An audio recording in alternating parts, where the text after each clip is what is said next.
Every night, at 3 in the morning, my phone rings, and on the other line, it's my wife's voice. My wife who died a year ago. At first, I thought it was a mistake. A prank. Something my grieving brain was creating to cope with the loss. But the calls continued, night after night, exactly at 3 in the morning.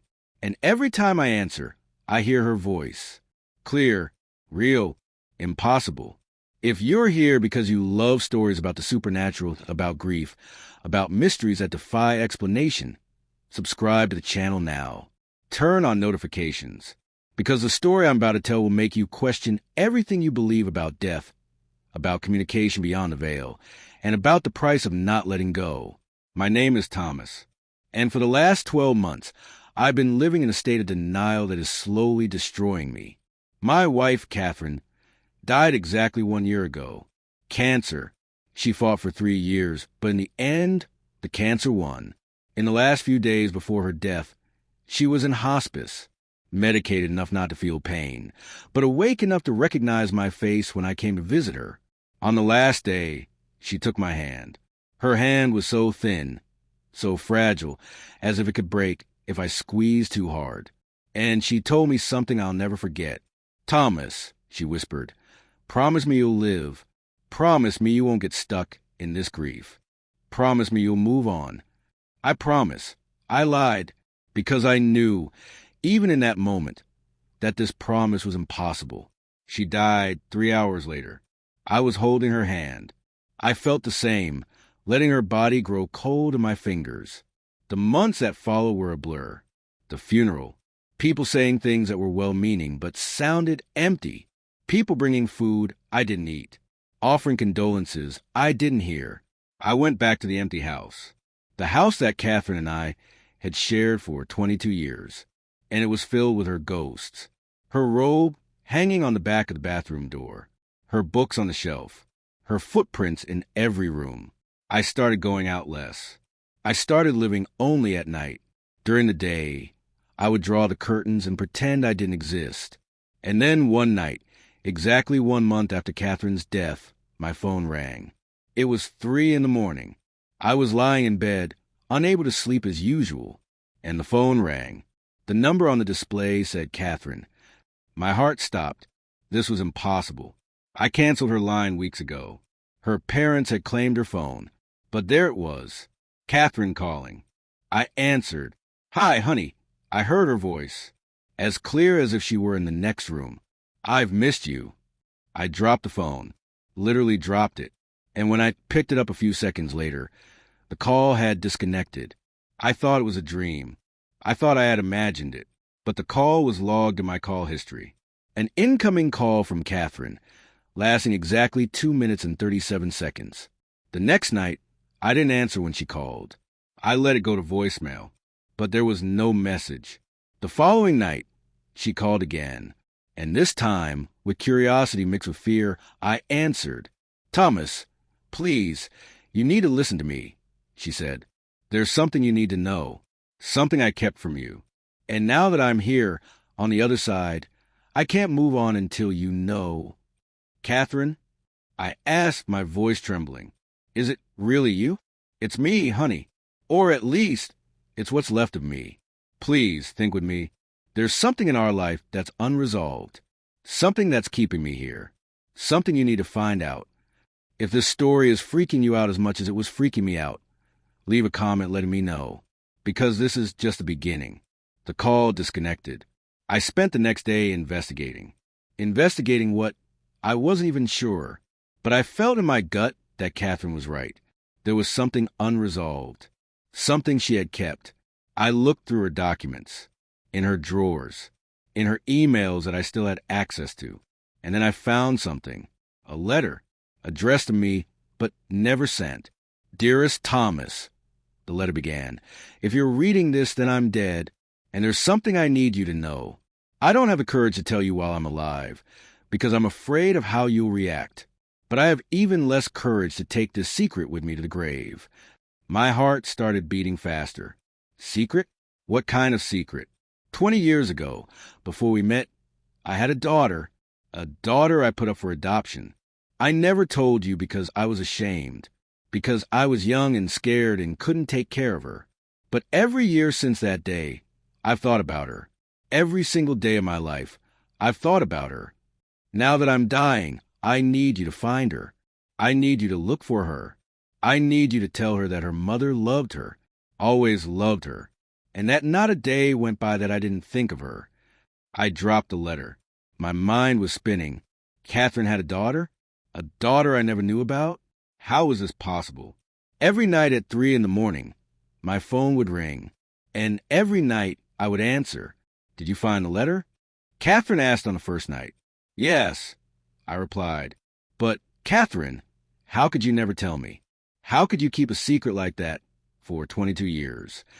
Because I was scared, she said, and I could hear the sadness in her voice. Scared you would judge me. Scared you would think I was a bad mother. Scared you want to find her and then discover that she hated me for abandoning her. But now, on the other side, I can see things clearly. And I understand that I kept this secret not to protect you, but to protect myself. And now I'm paying the price. Because I can't move on until you find her. Until you tell her that her mother loved her. Like this video, if you're as emotional as I was. Receiving confessions from someone who is already gone. I started searching. With limited information from the letter, an approximate birth date, an adoption agency in another state, I began to track down my stepdaughter. It took 3 weeks. 3 weeks of calls, of private investigators, of navigating through sealed records. But eventually, I found her. Her name was Emma. She was 23 years old. She lived in Denver. She worked as a preschool teacher. She didn't know Catherine was her biological mother. The adoption records had sealed their names 2 decades ago.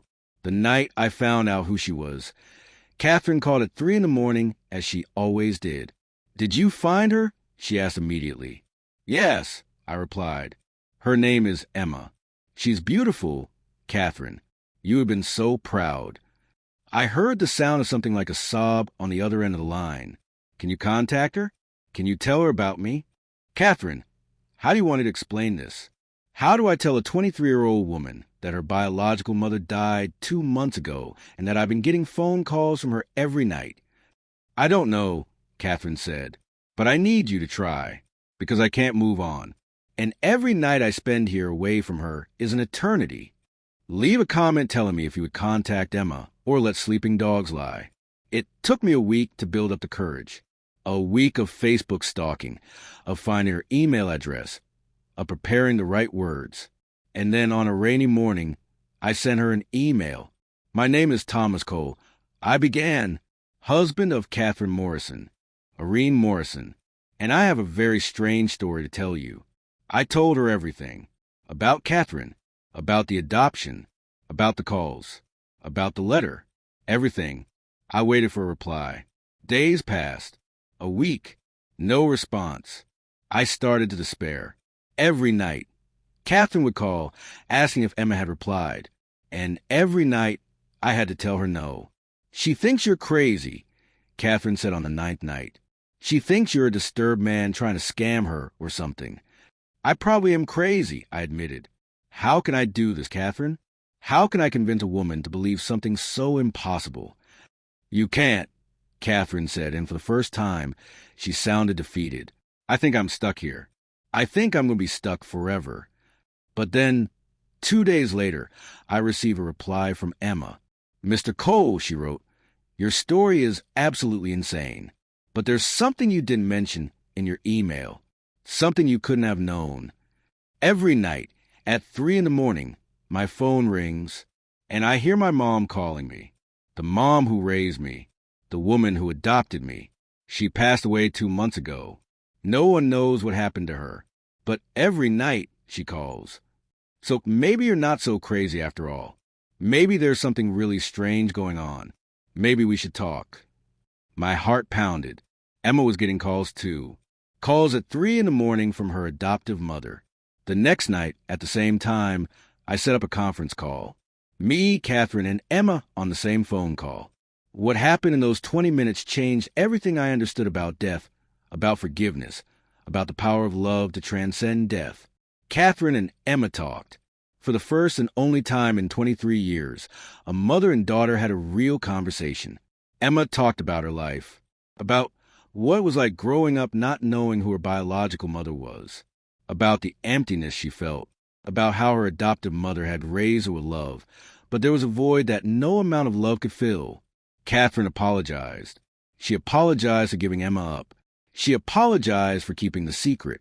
She apologized for not being strong enough to be there for her. And Emma forgave her. She forgave her biological mother. She forgave the universe. She forgave herself for having complicated feelings about a mother she never knew. When the call ended, both lines disconnected. Catherine never called again, but Emma and I have kept in touch. We met in Denver 2 weeks later. We hugged like people who shared a secret grief. Do you think she was really here? Emma asked as we drank coffee in a quiet cafe. Or was it just our minds creating a way to cope with the grief? I don't know, I answered honestly, but I don't think it matters. Because whether Catherine was really calling from a place beyond death, or whether our hearts created a way to communicate despite death, the result is the same. We finished the story. We forgave each other. After we met, Emma did something that changed everything. She asked me to accompany her to the cemetery where her adoptive mother was buried, the mother who had also been calling her at 3 a.m. I want you to know who raised me, Emma said. I want you to understand that Catherine wasn't my only mother, and that this grief is complicated. It's not as simple as losing someone you love. We went together. Emma placed flowers on the grave of Sarah, her adoptive mother, and there, in front of that headstone, Emma told me the full story. Sarah had found out about Catherine when Emma was 16. She was looking for information about the original adoption and found an old record that mentioned Catherine's name. For years, Sarah considered telling Emma, but she was afraid. Afraid that Emma would want to find her biological mother. Afraid of being replaced. Sarah died of a stroke at 58. Unexpected. Brutal. Emma was in college when she got the call, and she started getting other calls. Calls from her mother's number. Every night at 3 a.m. At first, Emma thought it was a system error, that the phone was still active in her name. But the voice she heard was clearly her mother's. Sarah apologized to me, Emma said, tears streaming down her face. She apologized for not telling me about Catherine. She apologized for being afraid. And then, one night, she told me that there was someone who needed to call me. Someone who had an important message for me. And then I got the email from you. It all started to make sense. Catherine wasn't just trying to communicate with me. She was trying to communicate with Emma. And Sarah, the adoptive mother, had been a bridge. Somehow, the two of them were working together, from the other side, to bring a mother and daughter together. I think Sarah loved me enough to let go, Emma said. I think she understood that I needed to know Catherine. And I think they both, somehow, found a way to let me know that I was loved. Loved by two mothers. Lost to me, but who never stopped loving me. Leave a comment telling me if you believe two souls can work together to bring messages to the living. I returned home after spending a week with Emma. I returned to the empty house I shared with Catherine. That night, like clockwork, I went to bed expecting the phone to ring at 3 a.m. But it didn't. There was no call. For the first time in months, I lay awake, waiting for a call that never came. But this time, it wasn't out of despair. It was out of relief. It was out of acceptance. I finally understood. Catherine had finished her work. She had communicated with me. She had guided me to find Emma. She had given both daughters, the biological daughter and the daughter of her heart, a chance to connect through death. And now she could finally rest. The months that followed were different. I still felt the grief. I still felt Catherine's absence. But it was a different kind of grief. It was a grief that had purpose. It was a grief that had meaning. Emma visited monthly. We shared stories about Catherine. We supported each other. Eventually, Emma and I developed a relationship similar to that of father and daughter. Not because I was her biological father. I clearly wasn't. But because we had experienced something so extraordinary together that it bonded us. One day, I found a small box in the back of a closet. A box that Catherine must have left for me to find. Inside, there were letters. Letters that Catherine had written to Emma over the years. Letters she had never sent. Letters that expressed her love, her regret, her secret desire to know her daughter. I took the box to Emma, and when she read the letters, 23 letters, one for each year of Emma's life, she cried. She never stopped thinking about me, Emma whispered. Not for a single day. No, I agreed. She never did. Here's what amazes me most about this experience. It's not the fact that I received calls from someone who had died. It's not the supernatural. It's not the impossibility of it all. It's that grief transformed into something beautiful. Grief transformed into forgiveness. Grief transformed into connection. Because when you lose someone, you don't just want to remember them. You want them to know you love them. You want to resolve what was left unresolved. You want to be at peace with those who are gone. And sometimes, in rare and mysterious cases, you get to. Not in the way you expect. Not in the way that makes rational sense. But in a way that touches your heart. So deeply you know it had to be real. Subscribe to the channel for more true stories about grief, mystery, and the way love can transcend death. Turn on notifications so you don't miss the next story. And in the comments, tell me, do you think Catherine and Sarah were really calling from beyond? Or was it just grief creating a narrative to help heal? What city are you watching from? What part of this story touched your heart the most? Share this video with someone who understands deep grief. Someone who knows what it's like to lose someone they love. Because this story isn't just about the supernatural. It's about human resilience. It's about how love allows us to continue even after losing those we love. Here's what I learned from receiving calls from a dead woman. Grief is not something you get over. It's something you integrate into your life. It's something that changes you, that leaves you scarred, but that can also leave you more human, more compassionate, more capable of love. Catherine taught me that through the calls, through her refusal to leave until things were resolved, through her love that was so strong it transcended death.